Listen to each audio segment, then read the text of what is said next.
বাংলাদেশ জাতীয়তাবাদী দল শহীদ জিয়ার আর বিএনপি নেই, বেগম খালেদা জিয়ার আর বিএনপি নেই।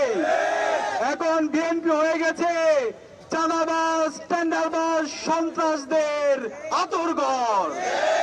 জুলাই বিপ্লব পরবর্তী আমরা আশা করেছিলাম যারা মজলুম ছিল, যারা দীর্ঘ ফ্যাসিবাদ বিরোধী আন্দোলনে আমাদের সহযোদ্ধা ছিল, তারা জুলাই বিপ্লব পরবর্তী শহীদদের আকাঙ্ক্ষাকে ধারণ করে নতুন বাংলাদেশ বিনির্মাণ করার জন্য কাজ করবে।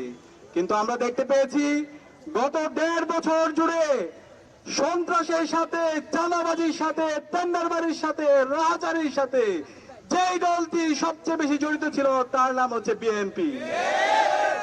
আমরা দেখতে পেয়েছি বিএনপি নিজেদের মধ্যে কনফ্লিক্টে 200-র অধিক মানুষকে মেরে ফেলেছে। যাদের হাতে নিজেদের দলের লোকরা নিরাপদ না, তাদের হাতে কিভাবে দেশ নিরাপদ? আমরা আশা করেছিলাম বিএনপির নেতা জনাব তারেক রহমান দেশে আসার পরে এই বিশৃঙ্খল বিএনপিকে তিনি সাবধান করবেন, তাদেরকে ঠিক করবেন।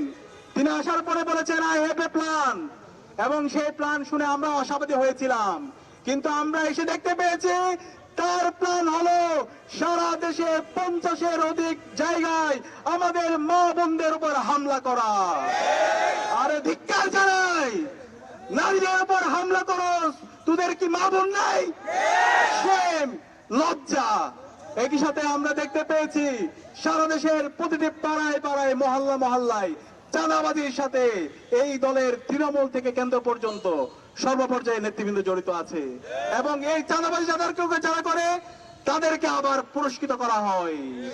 একই সাথে আমরা দেখতে পেয়েছি তার প্ল্যানের মধ্যে বাংলাদেশে জুলাই বিপ্লব পরবর্তী বাংলাদেশের প্রতিটি ক্যাম্পাসে ক্যাম্পাসে যে গণতান্ত্রিক ধারা শুরু হয়েছে ছাত্র সংসদ নির্বাচনকে কেন্দ্র করে, সেই নির্বাচনকে জনাব তারেক রহমানের নির্দেশে নির্বাচন কমিশনের সামনে মত তৈরি করে এবং বিচার বিভাগকে প্রভাবিত করে শাহজালাল বিজ্ঞান ও প্রযুক্তি বিশ্ববিদ্যালয়ের ছাত্র সংসদ নির্বাচনকে বন্ধ করে দিতে। আমার কাছে মনে হয় এই বিএনপি 12 ফেব্রুয়ারি পর্যন্ত যাওয়ার আগে তারা আগে পরাজয় মেনে নিয়েছে। আমরা চাই আপনারা আগে থেকে পরাজয় বরণ করার দরকার নেই, সুস্থ দলের রাজনীতি করেন। শহীদ জিয়ার যে বিএনপি, বেগম খালেদা জিয়ার যে বিএনপি, সেই বিএনপির আদর্শ বাংলাদেশপন্থী রাজনীতি করেন, তাহলে আপনাদের যে হারানো অতীত আছে সেটা ফিরে আসবে। আমি অনুরোধ করবো জনাব তারেক রহমানকে, এখনো সময় আছে, আপনার দলকে আপনি সংস্কার করেন। জুলাই বিপ্লবের যে আকাঙ্ক্ষা, শহীদদের যে আকাঙ্ক্ষা, সেটাকে ধারণ করেন। সন্ত্রাসী যে আছে, নারী হেনস্থাকারী যারা আছে, তাদেরকে আইডেন্টিফাই করে তাদেরকে বিচারের আওতায় নিয়ে আসেন। এবং আমরা দেখতে পাচ্ছি জনাব তারেক রহমান ঘন্টার পর ঘন্টা বক্তৃতা দেয়, কিন্তু তার সারা দেশের বক্তৃতার মধ্যে হায়ের পক্ষে আমরা কোনো ক্যাম্পেইন দেখতে পাই না। আরে ভাই, হায়ের পক্ষে যদি ক্যাম্পেইন করতে ভয় পান, তাহলে আপনার কি অবস্থান পরিষ্কার করে আপনি কি সেই ফেসিবাদী কাঠামোকে ফিরে আসতে চান? হাসিনার যে কাঠামো ছিল সেই কাঠামোকে ফিরে আসতে চান? আমরা বলতে চাই আপনার অবস্থান পরিষ্কার করেন। বাংলাদেশে যদি রাজনীতি করতে হয় এই হায়ের পক্ষে ক্যাম্পেইন করতে হবে, জুলাইয়ের আকাঙ্ক্ষাকে ধারণ করতে হবে, শহীদদের আকাঙ্ক্ষাকে ধারণ করতে হবে, ইনসাফের পক্ষে কথা বলতে হবে, এবং সন্ত্রাসী, চাঁদাবাজ, দুর্নীতিবাজদের বিরুদ্ধে জিরো টলারেন্স দিতে ঘোষণা করতে হবে। আমরা আজকে দেখতে পেয়েছি শেরপুরের মধ্যে এই বিএনপির সন্ত্রাসীরা হামলা করে জামাতের রেজাউল ভাইকে হত্যা করেছে, এবং একই সাথে এখন পর্যন্ত 10 জন মুমূর্ষ অবস্থায় আছে, প্রায় 100-এর অধিক জনতা তারা আহত অবস্থায় হাসপাতালে আছে।